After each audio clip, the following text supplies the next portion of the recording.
The effort to root out ISIS terrorists from Iraq is supposed to include direct U.S. assistance to Kurdish fighters.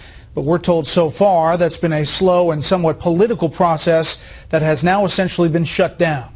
Meanwhile, there have been more than 120 airstrikes, U.S. airstrikes in Iraq since August 8th. And last night, President Obama has authorized another 350 U.S. troops to be sent to Iraq. But Kurdish forces say they need more help.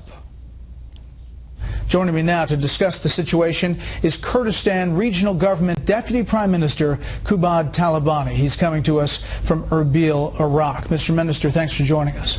Thank you, Bret. It's great to be on your show. You talk to the Peshmerga units involved in the fighting every day.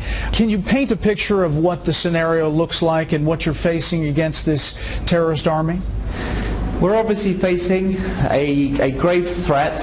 The Kurdistan region has been in combat now for over 2 months.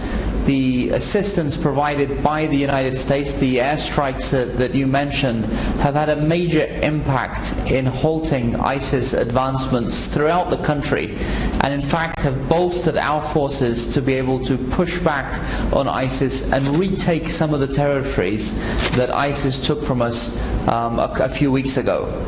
What has the U.S. specifically provided to you?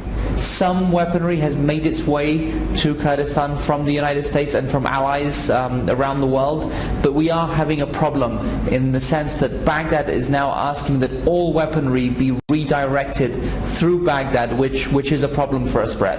Yeah, so as far as direct assistance from the U.S. to Kurdish fighters in heavy weapons, for example, that has not happened. We've not received heavy weaponry yet from the United States. We've made this request. To be clear about the ISIS threat, is there an imbalance in the weapons they have and the weapons you have? There is a great imbalance in the weaponry, Bret, because ISIS have state-of-the-art US-supplied weaponry that they were able to take with ease from the Iraqi armed forces.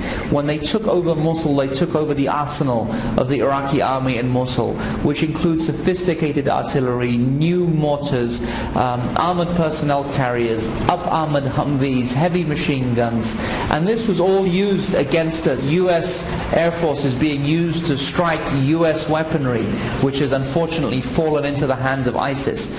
We, on the other hand, are dealing with old Soviet weapons from the 60s and 70s, and have been used in numerous battles over the last few decades.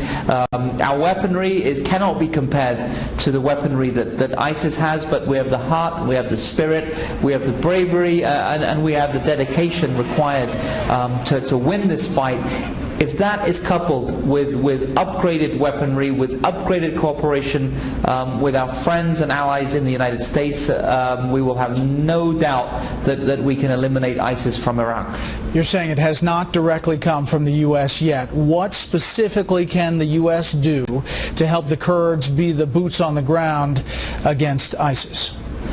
I think we have to overcome this legal conundrum of whether or not the United States can directly support the Kurdish security forces. This is no time for lawyers to be holding up people's lives here. We need quick, direct, decisive decisions to supply direct, heavy weaponry to Kurdish security forces, to the Kurdish Peshmerga, so we can fight this fight with U.S. air cover. Our soldiers can be armed with the weaponry required to drive ISIS out of the country. This will help also the Iraqi security forces from the south to do what they need to do to also squeeze ISIS.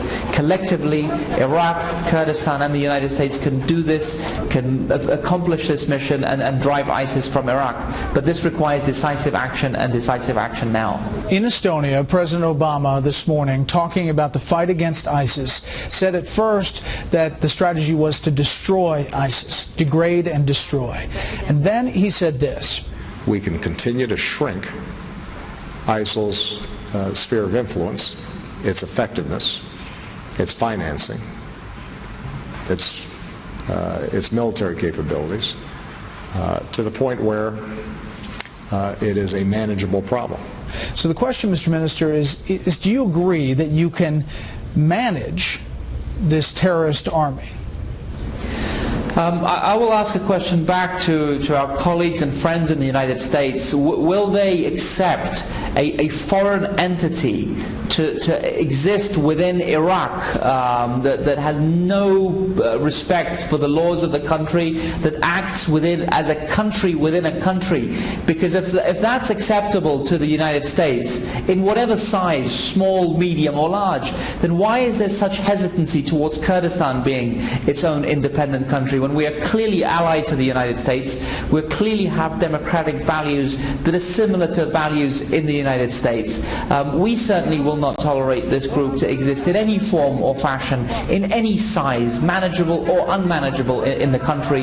The United States should not accept ISIS to maintain a foothold in Iraq. I would go so far as to say that the United States and the rest of the world should not accept ISIS to maintain a foothold in Syria, which was really the birthplace of ISIS. But this requires cooperation. This also requires Iraq to come to this decision that they must not allow for this group to have a base inside Iraq or Syria, and that everyone has to do everything in their power not to shrink the influence of ISIS, but to eliminate the ISIS, to eliminate its threat and its ideology from our country and from the region. Is Iran currently doing more than the U.S. to help in your fight? Iran, like the United States, is very concerned by ISIS. They've been actively engaged in assisting Iraq in dealing with this ISIS threat. I'm not going to get into the business of who's doing more and who's doing what. There's a lot of countries interested in this issue. There are a lot of countries that are scared of ISIS and that feel that ISIS is a threat to Iraq. It's a threat to values. It's a threat to democracy.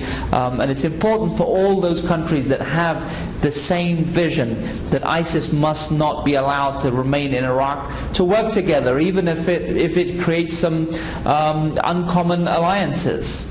You know, Mr. Minister, I've been to Erbil, I've been to Kurdistan, throughout all that region, and when I traveled there, it was a very peaceful place. It was really the safest place in Iraq. For perspective, for viewers at home, give us a sense of what this all means for you and your people. In the capital of Erbil, in the second city of Slemania, in other key cities around Kurdistan, you feel a sense of relative calm and stability. We know that our brave fighters are fighting this fight on the front lines. They're fighting this fight on the front lines so they don't have to fight them here in the cities inside Kurdistan. But it's also a reminder that we are living in a troubled region, a region that cannot be neglected, a region that cannot be ignored, and a region that we all have to work together to try to bring about a semblance of stability and tolerance and coexistence. Mr. Minister, we thank you for your time and good luck. Thank you, Bret.